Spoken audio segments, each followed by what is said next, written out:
And this is why genetic engineering is leading the forefront in biology. And hopefully we can use this information to save other children with their children.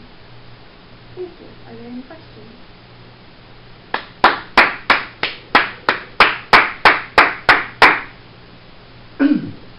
Good evening, Dr. Cavanaugh. My name is Father Davis, and I am from St. John's Cathedral. Good evening. What did you think about my lecture? I thought it was a very interesting lecture on genetic engineering. However, I feel it lacks a certain perspective, if you will. And what's that, Father? I feel it lacks the perspective of God.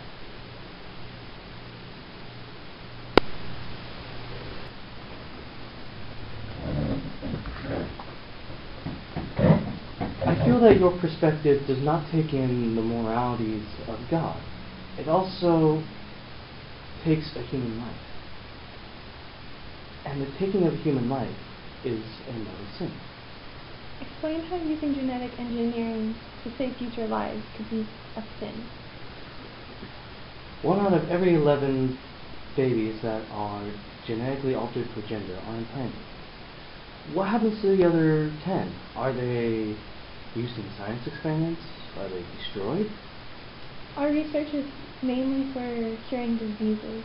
The only reason that we would choose a certain gender over another is to help cure sex-specific diseases. The rest of the embryos may be used in other experiments, but again, it would just be to save future lives. They are more often disposed of that. Which is morally wrong. An embryo is a human being. It's still a child, and taking its life is a mortal sin. God has dictated, "Thou shalt not kill." He has also dictated that life begins at conception. Although genetic engineering, it may help prevent disease, it's not worth the number of lives taken in order to prevent it. We don't alter embryos that are healthy. We only change diseased embryos to increase the chance of life where there was none. We allow those that wouldn't have existed before to be disposed of as they would have without our aid. In the end, a life is saved, and in some cases, also the life of a mother. But all those babies that are picked for experimentation are ultimately killed. As they would have naturally by the woman's body or after birth. Those picked for experimentation are only cells and are not yet conscious. You don't mess with conscious or near-conscious fetus. As I stated before, life begins at conception. Killing an embryo is the same as taking a child's life. But it is more than just that.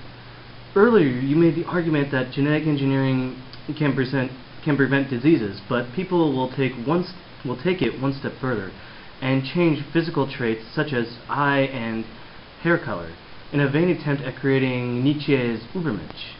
Thus, it is the ultimate rejection of God's work.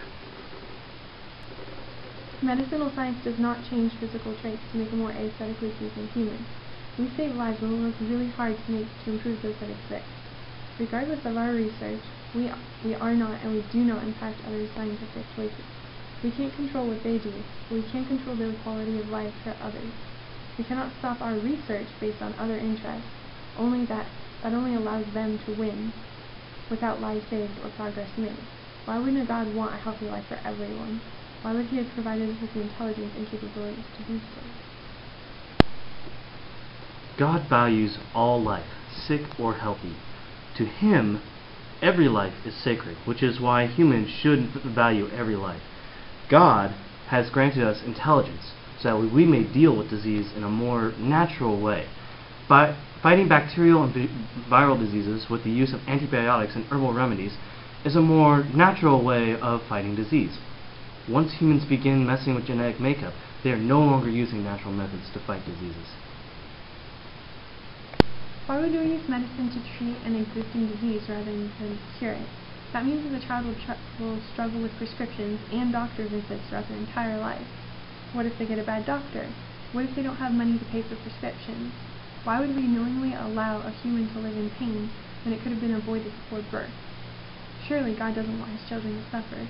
Many of these diseases are not curable or treatable with medicine.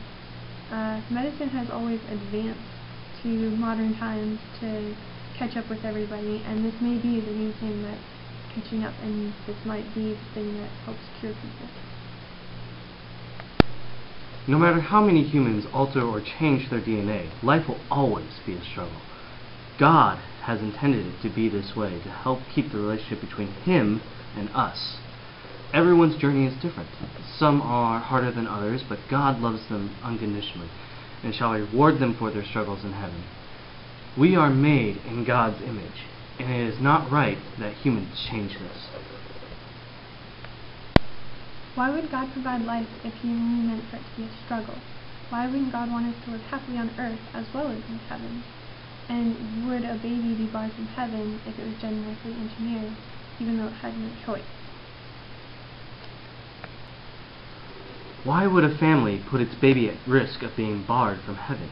Genetic engineering and in vitro fertilization have ruined the holy bond of marriage and has led people down the path of sin, which is not only affecting married people, but the babies that are genetically created.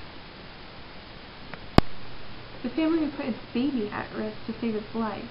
How is having a child ruin any marriages? On the contrary, the stress of not being able to conceive or having to take care of an ill child puts a lot more strain on a marriage than not. But again, all we're trying to do is use technology to save the lives of those babies that have willing parents. We only do this for babies that have parents that come to us, not just under regular circumstances. Genetic engineering allows man to play God, and you, Dr. Cavanaugh, are not God.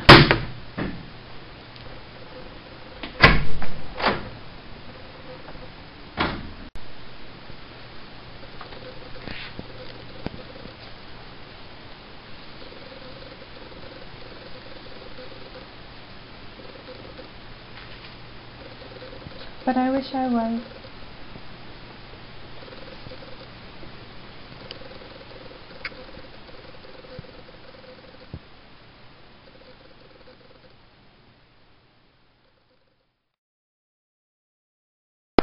I'm trying to get my Yeah, too bad I'm filming again. What? Wait, what? I don't remember writing that.